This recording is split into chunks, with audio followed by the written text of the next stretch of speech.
নিজের হাতে বানানো মিষ্টির স্বাদই অন্যরকম হয়। আসসালামু আলাইকুম সবাইকে, কেমন আছো তোমরা?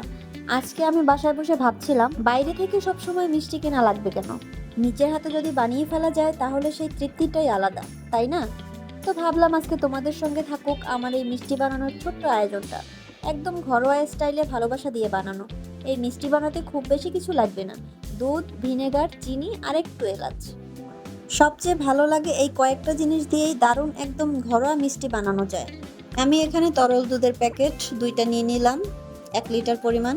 আপনারা এখানে চাইলে গরুর দুধ ইউজ করতে পারেন। আমি সুন্দর করে কড়াইতে দুধটা ঢেলে নেব আস্তে আস্তে সাবধানে। আমার কড়াইতে দুধটা ঢালা কমপ্লিট হয়ে গেছে। এখন আমি একটা বাটিতে ভিনেগার এবং পানি মিশিয়ে রাখবো। আপনারা চাইলে লেবুর রস ইউজ করতে পারেন। আমার এখানে ভিনেগার ছিল, এই কারণে আমি ভিনেগার দিয়ে ছানাটা তৈরি করব। এই কারণে প্রথমেই 2 চামচ ভিনেগার এবং 2 চামচ পানি মিশিয়ে রাখলাম।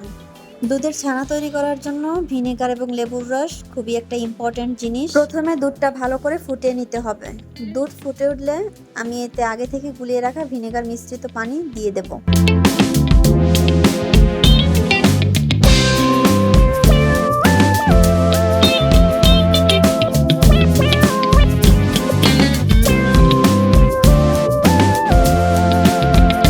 বন্ধুরা, তোমরা দেখতে পাচ্ছ দুধে বলক চলে এসেছে। এবার আমি দুধটাকে একটু তাপমাত্রা কমানোর জন্য কয়েক টুকরা বরফ দিয়ে দেব।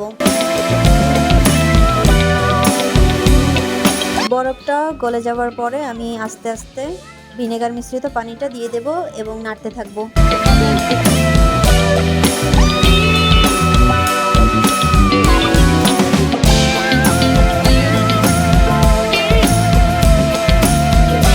কাজটি খুবই সাবধানতার সাথে করতে হবে, তাড়াহুড়া করা যাবে না।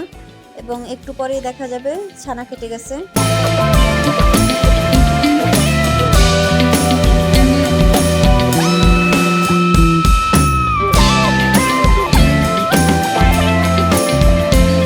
ভিনেগার দিয়ে রেখে দেওয়ার পর এই যে দেখতে পাচ্ছ দুধের ছানা কিন্তু তৈরি হয়ে যাচ্ছে। আমরা এখন আর কিছুক্ষণ ওয়েট করব সম্পূর্ণ ছানাটা কাটার জন্য।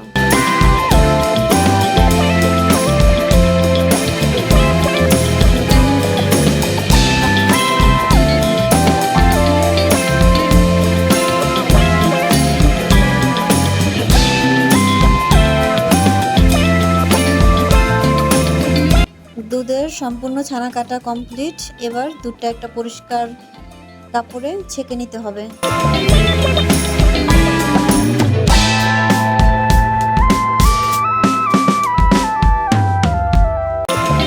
ছানাটা ছেঁকে নেওয়ার পরে পানি দিয়ে সুন্দর করে কয়েকবার ধুয়ে নিতে হবে। মিষ্টির শেপ দেওয়াটা আমার স্কিপ হয়ে গেছে, খুবই দুঃখিত। তোমরা দেখতে পাচ্ছ চিনির শিরায় মিষ্টিগুলো সুন্দরভাবে রান্না করা হচ্ছে। এই যে আমার মিষ্টি বানানো কমপ্লিট। দেখতেই পাচ্ছ কতটা সুন্দর লাগছে এবং খেতেও দারুণ মজা। নিজের হাতে বানানো মিষ্টি বলে কথা। তোমরাও চাইলে ঘরেই এমন মিষ্টি বানিয়ে ফেলতে পারো, খুবই সহজ।